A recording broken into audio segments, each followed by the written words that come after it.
Are you a film fan who loves the ultimate home video experience? Look no further than The Disconnected. Your host, Ryan Verrill, is your go-to source for the latest and most accurate information on home video releases, exclusive interviews with industry insiders and filmmakers, and has established a thriving community where every film and physical media enthusiast feels welcome. From hidden gems to blockbuster hits, The Disconnected brings you insider knowledge and a welcoming space to share your love of cinema. Watch every Thursday night at 9:30 Eastern, 6:30 Pacific for the live announcements show and follow The Disconnected on social media to stay updated. Subscribe to The Disconnected on YouTube or on the podcast provider of your choice and dive into a world where every movie night is an adventure.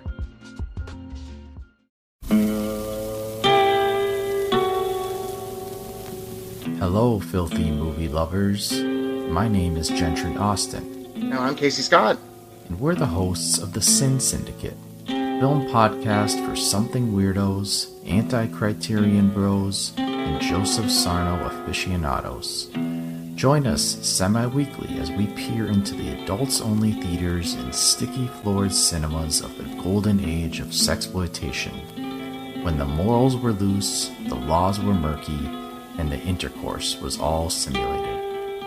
Find us now on the Someone's Favorite Productions podcast network.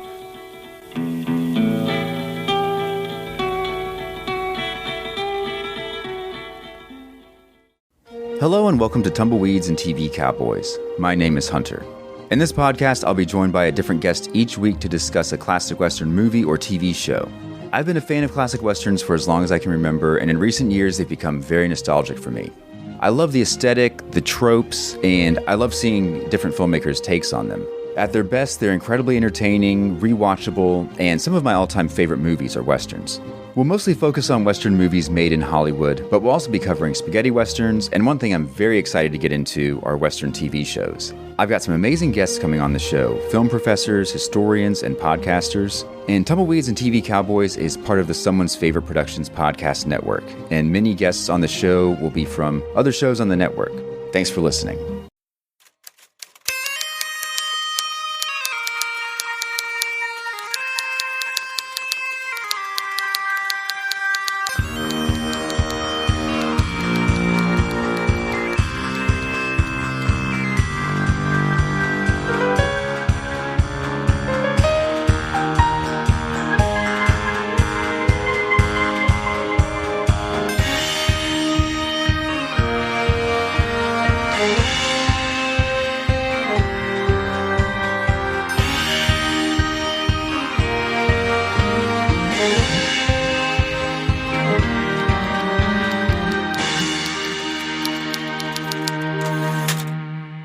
Nowhere in man's history does he display more tenacity, more perseverance than in his search for eternal youth.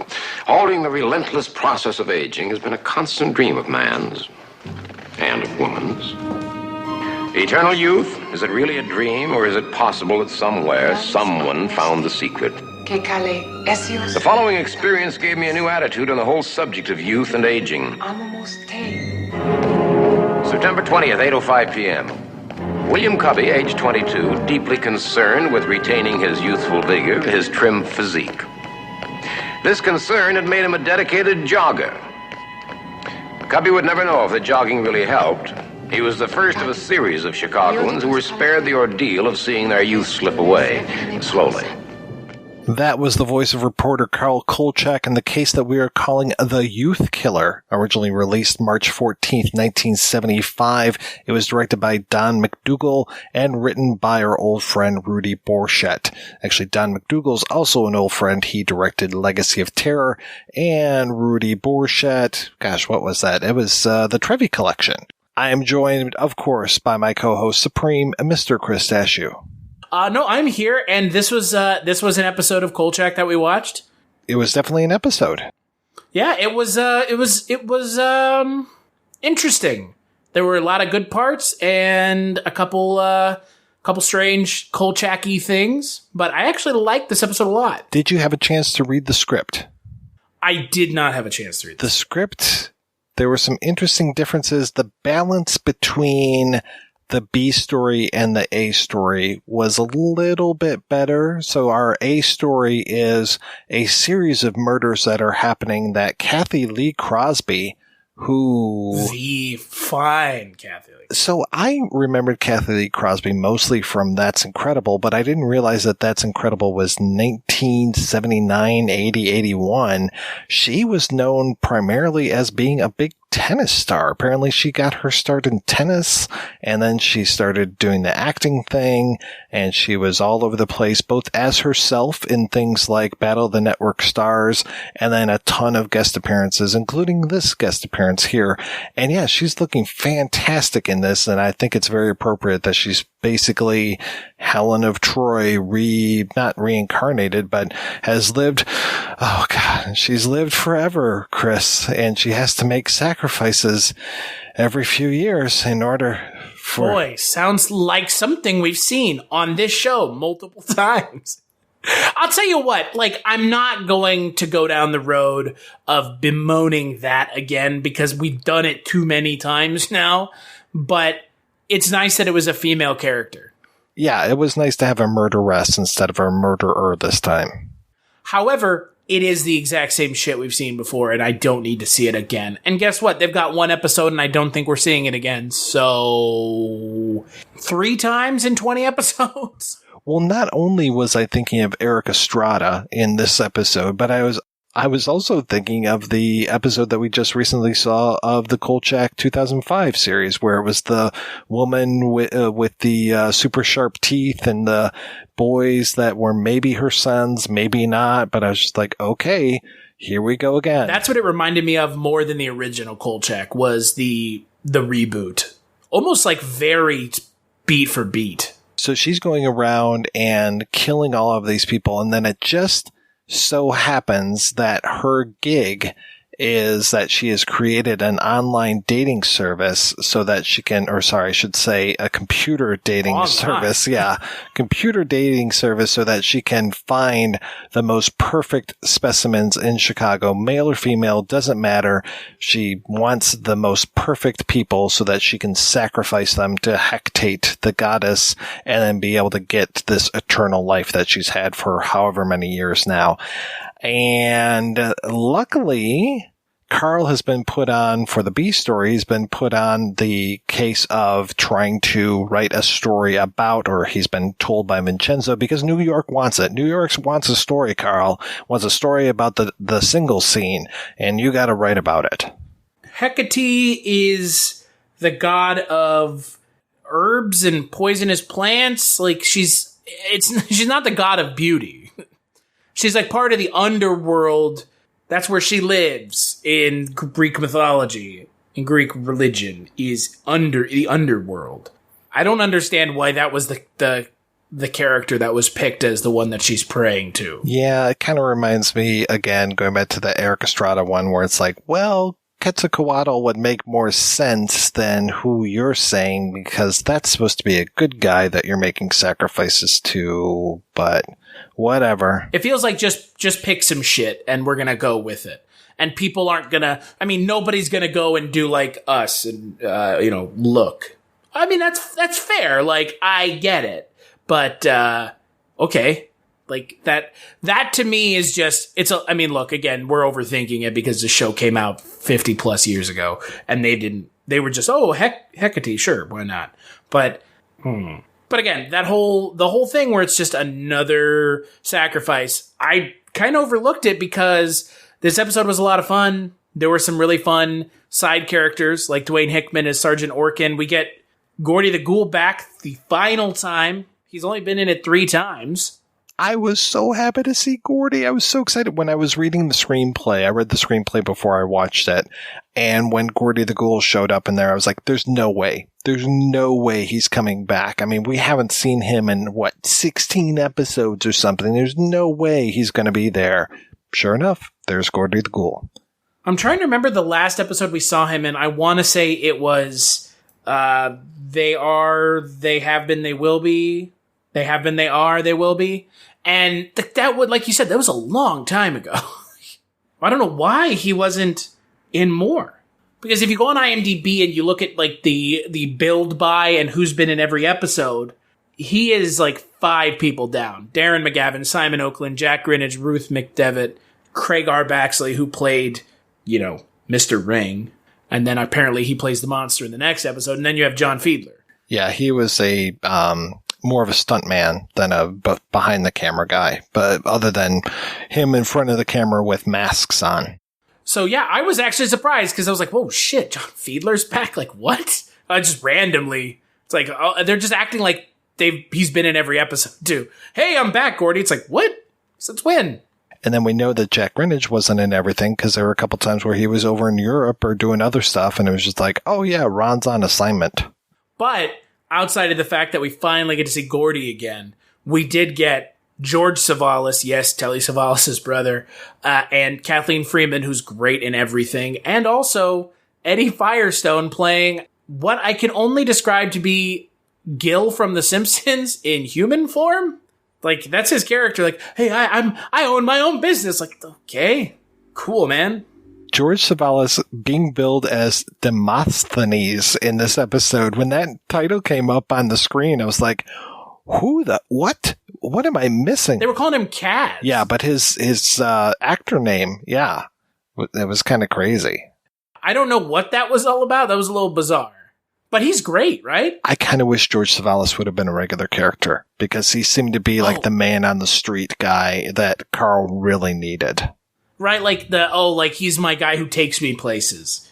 Like I would have loved that if that had been a bigger part of the show. Because, Kolchak never really had someone who wasn't in the office as like a reoccurring character. And that's something I honestly think the show was missing, as like another component was the kind of on the beat, on the street person. Johnny, the guy that polishes his shoes, like from Police Squad or something. What's the word in the street, Johnny? I don't know. I hear a lot of things. Pick a topic. Well, and look, we were never going to have a cop being that on the show because Kolchak has always had, even in this episode with Sergeant Orkin, like you expect that you're almost going to have this like change up of his a change up of his relationship with the cops, but it's not that. It ends up one scene and then it's right back to the same, antagonistic cop nonsense, which I was like, oh man, this is going to be different. And then it wasn't.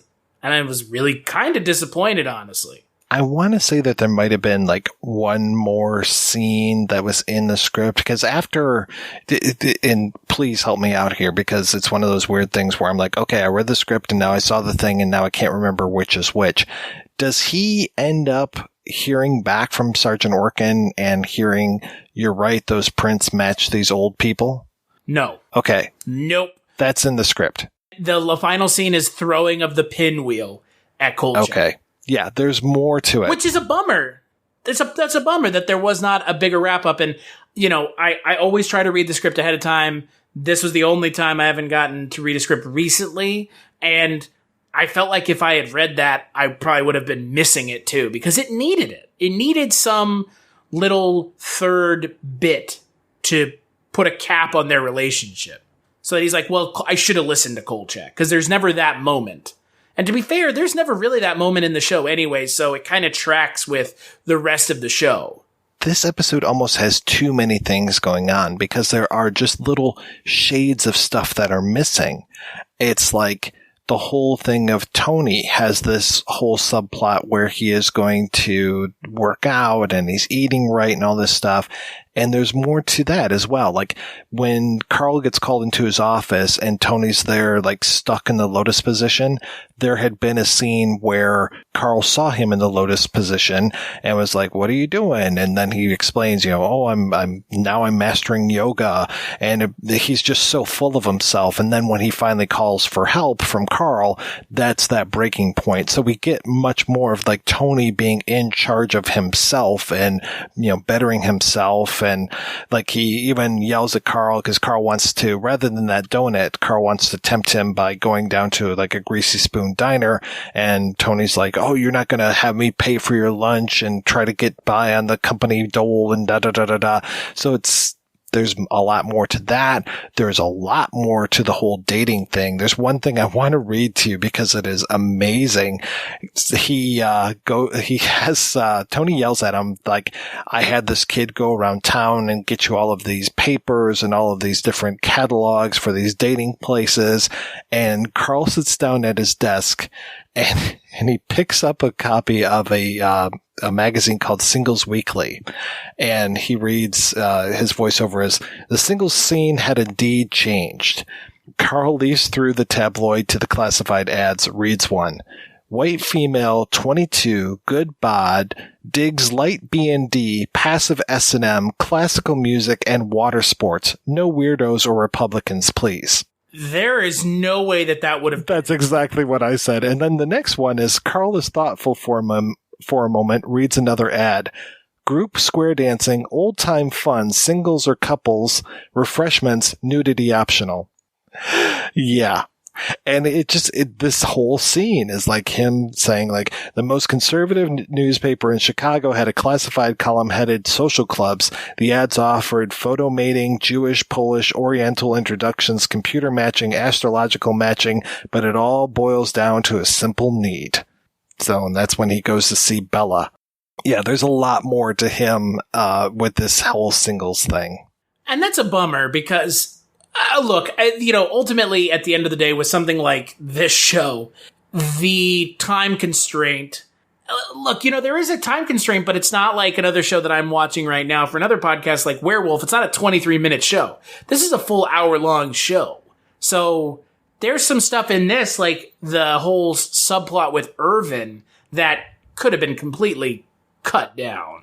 Well, again, it's like Rudy is writing a script that's 77 pages long. And I'm like, this is not a 90-minute show where you're leaving some room for commercials. What are you doing even handing in a 77-page script? Because maybe he knew that it was going to get cut down anyways? Could be, but I mean, every single one of these pieces, and there's even a moment in the show where it like fades out kind of quickly, and I was like, oh, there was more to that. There's more to that particular scene. So it's like, it almost looks like they shot it and then just cut it out. That's a bummer. It's a total bummer, because I actually kind of like this episode, even though we've talked about how similar it is to some of the other ones. I thought it was intriguing. I really liked some of the effects works that they were doing. I mean, yeah, old age makeup has come very far since then. Boy, right? Hasn't it? But like the scene of the woman on the balcony who's doing aerobics, and she goes down, comes back up, and she's older, goes down, comes back up, and she's older still. I mean, it was a cheap effect, but it was really effective. Can I ask you something, though? Why do you think with the character of Irvin, they had someone playing him as an old man versus everyone else, it was just the young actor and old person makeup? Yeah, that was kind of a strange choice. It's a strange choice, considering... I mean, was it because we had been following him? I mean, he just dies on a bench, and then the next scene we get another character who just dies in their bed. But it would have made more sense if you're going to do it once to just do it every time and just have... like an older actor portraying that person. It just it was an odd choice. Yeah, the person that dies in their bed, I was really scratching my head over that one. I was like, did we need one more murder here? This is kind of strange. The answer is no, because it felt just like, we get it. So it's just increasing the body count. 2 men and 2 women go. Okay. That's another one where I was just like, I don't even remember that being in the script. So why would they shoot that and not some of this other stuff that actually like adds to the whole overall episode? But can you please tell me what it is with Greek characters and having these bizarre home remedies? Because immediately when I saw him putting mayonnaise on Kolchak's hand, I thought of Windex from My Big Fat Greek Wedding. The whole thing of the cab and them talking outside the cab and the convention air. You talked about Gil coming to life from The Simpsons. Pretty much, was he not? I think that's supposed to be in the cab, and then they end up going to a mechanic's place and they put mechanic's grease on his hand rather than mayonnaise, because that was bizarre. Well, I mean, even the show acknowledges how bizarre it is, because Vincenzo goes, who the hell are you? Well, yeah, exactly. Who the hell is this guy? This Telly Savalas' brother, just in the INS like building. Like, what the hell? Like, why is he in there with him? It's bizarre. He does not look like Telly Savalas. Oh, doesn't he not? That's fine, though. It would have been a little distracting. Oh, yeah. I mean, he just had, like, the word schlub written across him. It was amazing. Yeah, he's a big old schlub. Like, an emphasis on the big, because he's a big old guy, too. But he's great. I like him. He portrays exactly what I was expecting from that kind of character in this kind of show. Oh, another thing that I forgot to tell you was Carl is arguing with Vincenzo about covering the singles, and he was like trying to give him other people to do it. So like, oh, Miss Emily's too old. And then Ron, it was like, he had like this whole thing about Ron doing the singles thing. And I was just like, oh, again, we're trying to pretend that Ron is heterosexual. Okay, thanks. Well, again, this is the 70s. But I know. But I mean, it hasn't aged. We can have light B&D in here, but we can't have Ron being gay. Well, they didn't have that in there, though, to be fair. Well, but we did get that reference when he's on the phone to the Yenta, and he's just like, oh, I don't need a girl right now, and Miss Emily's saying goodnight, and she thinks that he's ordering a prostitute. Yeah, that's true, but it's not as overt as, hey, Ron's gay. True. Or light B&D and water sports. Which, who in the 70s would have known that water sports is being peed on? But, again, I will say this much about the end of the episode. It has one of the best shots in the series together where Kolchak is getting out of his car, and all of a sudden it's, like, really lit well, and it's, like, a tracking shot. It, like, zooms out and then follows him into the building. It's really weird, because it was like, we don't get these, like, kind of high-class shots in this show. And then on top of everything else, Kolchak straight up breaks the fourth wall. Yeah. Right? Which is not common. He's like normally talking to you, but not directly at you. And at the end of this episode, he is talking at the audience. Like he is full on facing the camera. And I was like, what? Huh? Well, that's kind of what they were trying to do with that last episode where he looks at the camera that's in the wall and is like, you believe me, don't you? Or whatever he was supposed to say when he was in the insane asylum. Right. But in this episode, it is that come to fruition, but in a way that is just, it's not that it doesn't work, but it doesn't work. Like I am appreciative of what it is, but honestly, it feels a little ham-fisted. And by a little, I mean a lot. Because they haven't done that before. And the time that they were thinking about doing it in the last episode, they bailed out of it for whatever reason. It seems like there's something else I was going to say about this episode, and I'm trying to remember what it is. Is it that Kolchak destroying the temple is amazing? He is the laziest destroyer of a temple you have ever seen. He's just, walking around, just lazily throwing things. Like, it might be the best thing I've ever seen in this show. Kolchak just like, yeah, this column, sure. Oh, this bust, whatever. Yeah, this, that, whatever. It's so lazy in the best way. It's lazy in only the way I would believe it's actually Kolchak doing it. When Kolchak puts on that ring, he's actually supposed to start getting older. And there's this whole thing again where it's like, hey, Carl, you don't look so good. And they talk about how it looks like he's aged 5 years since the last time they saw him. I'm almost glad that they didn't try to do that because, like I said, the old age makeup could be a little distracting. But thematically, it doesn't make any sense, right? Thematically, it makes no sense, actually. That he would get older or that he wouldn't get older? That he doesn't get older. Because everyone else who has the ring on eventually gets older. And if he's not, then what's special about Kolchak? He has the mark of Cain, that's why. Oh, is this not a crossover episode? Yeah, he keeps looking at that half a Gumby hanging from his windshield. Ultimately, this episode is pretty good. And Cathy Lee Crosby's a great female villain. And she's actually a pretty solid actress in this. I like how apparently also a midnight interview, if you're a journalist, means you're breaking and entering.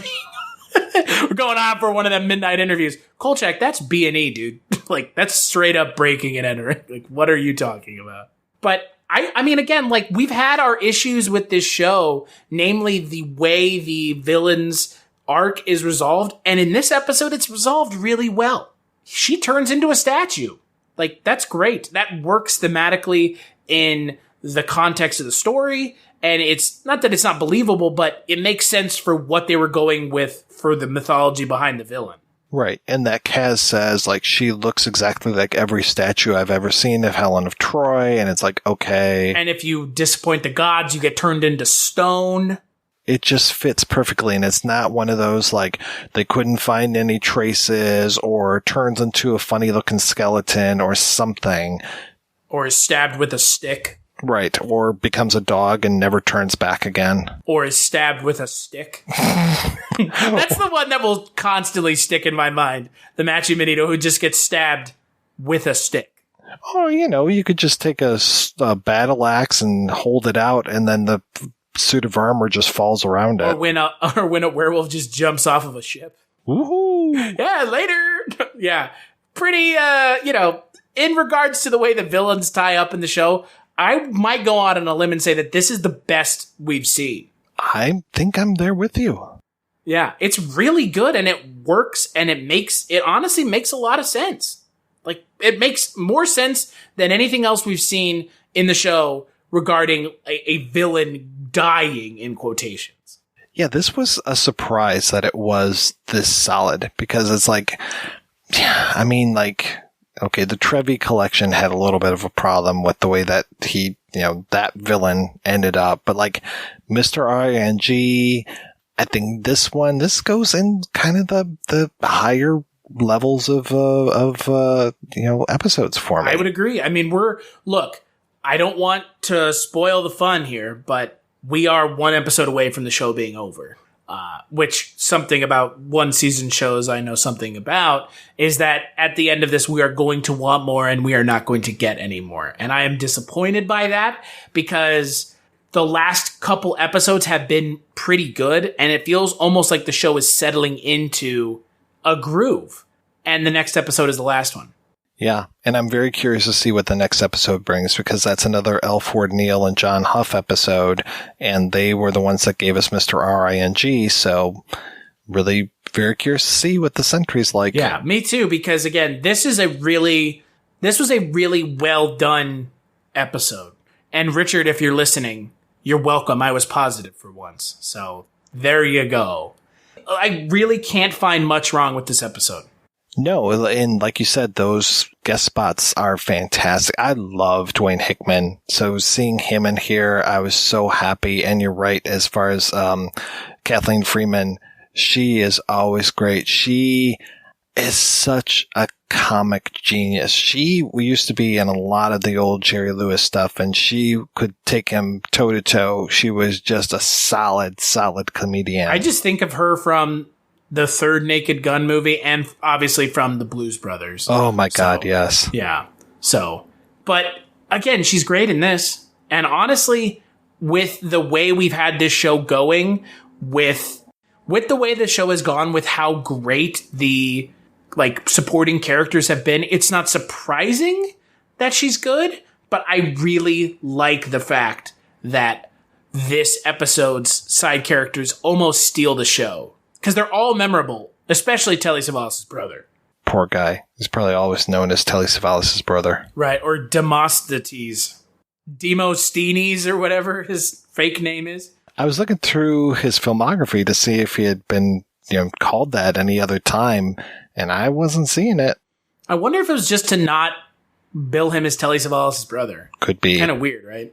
Well, not really. I mean, when you and I talked about Lone Wolf and Cub, I mean, Wakayama Tamasaburo, his name is a made-up name because he is Katsu Shintaro. Katsu Shintaro, I think, is the guy who played Zatoichi. He was more of a star than his brother, and so he didn't want to have the same name and be like, oh, it's the other, guy. So he took a completely different name. So I can see Demosthenes doing the same thing. He was billed as Demosthenes to avoid confusion with his brother. That's what it says. That's what it says on IMDb, and IMDb would never lie. It's got to be true then. It must be true. So next month we are back And we're going to be covering something a little different. We're not changing into an X-Files podcast, but we are covering an episode of the X-Files, which was supposed to be an episode of the Kolchak reboot, which is called Mulder and Scully Meet the Weremonster. It was based off of the script The M Word, so we'll be talking both about The M Word and Mulder and Scully Meet the Weremonster. What a horrible title that is. What, are we talking about The M Word or Mulder and Scully Meet the Weremonster? Meet the Weremonster. I think it kind of works in like a pulp comic book way, but that's not... it's a little too on the nose for its own good. I mean, at least, like, the X-Files didn't try to do... There are, like, shows out there that have theme names to them now, so, like... You mean like Chuck? Is that right? Chuck was like Chuck versus the... That was the episode titles was always Chuck versus the, and then The Ring was one of the episodes, or Chuck versus the Pink Banana or some horse shit.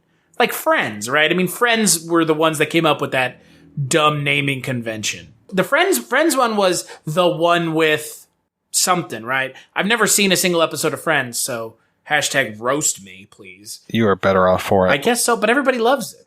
Not me. Everybody but you. Yeah. And honestly, your opinion is more important than the general public. Aw, thank you, Chris. But here's the thing. I am an X-Files fan. I didn't watch that episode of the show. Well, I look forward to seeing it with you for the first time. Me too. I look forward to finding out if it is as bad as everything else that came before and after it with those reboots. Because those reboots, spoilers, were not good. This is one of the few that I watched from that season. I think I watched actually the first 3 and I quit after watching this. So maybe that will say something. I mean, I remember watching the mythology episodes and thinking to myself, great, Chris Carter's back to his old bullshit again. He's back on that bullshit. Because that's, I mean, anyone who's a fan of the X-Files, and I'm sure some of you listening are, you know that once Chris Carter got on that bullshit with the mythology, the show just nosedived real hard. It just never felt like he knew where it was going. Well, it's like the J.J. Abrams mystery box thing, right? I know what the box is, but I will never tell you what the contents are. And once I start telling you what the contents are, it is immensely disappointing. And the X-Files kind of had the same problem. Yeah, I'm sure Rey is related to the Skywalkers somehow. Oh, dear God. Oh, my God. Chris, what is going on with you in your life, sir? Right now, we are...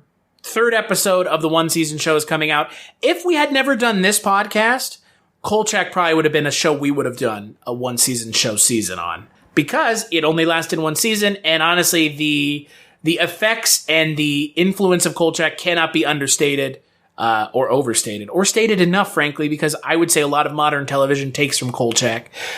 So we're doing the 1-season show where we talk about shows that only lasted 1 season. We are still talking about Werewolf from 1987, which is kind of like The Incredible Hulk meets, I don't know, a werewolf. Just replace the Hulk with a werewolf and you've got Werewolf, the TV show. And also I do a podcast called The Culture Cast where we talk about movies once a week. You're on there sometimes. This month we're talking about weird 90s comedies. And boy, there are a lot of them. And you and I do a little podcast with a good friend of ours called Dreams for Sale where we talk about Twilight Zone 1985. So a lot of kind of not vintage, but, pre-Golden Age or Golden Age of TV before there was such a term being used for everything TV. Where can people find you? What are you up to? Well, we are in the midst of Checktember over at the projection booth, projectionboothpodcast.com. And yeah, we're just looking at Czechoslovakian. Actually, we've got some Slovakian-centric films, even one from Milanesa or whatever that middle part between like Bohemia and Slovakia is. So I'm learning more about the actual layout of Czechoslovakia right now. The former Czechoslovakia, aka the Czech Republic plus Slovakia, whatever. So yeah, that's what I'm up to. It's pretty exciting. Come on down to the projection booth. You'll talk about movies and get a history lesson. A little bit of geography, a little bit of history, maybe some math. A lot of sadness, I can tell you that. Yeah, definitely. As someone whose family is from Eastern Europe, boy, the Eastern European history is just one long famine. they're not all Dita Sax Nova, so there are some funny ones in there too. I'm just talking about the country in general. That's true. That's true. I want to thank John Walker for our theme music. I want to thank everybody for listening. Have you stuck with us this long? You should be impressed. Pat yourself on the back right now. Do it. We love you. We do love you. Oh, I took some pictures, but it seemed pointless. The destruction of the room would be labeled vandalism or a faulty sprinkler system. I don't need any photographs of Helen. You see, she would always be as she always was. Cold and beautiful and unchanging. As a postscript, I offer this bit of advice. Should you ever find a ring, no matter how pretty or valuable, consider well before you slip it on your finger. You may never get it off again.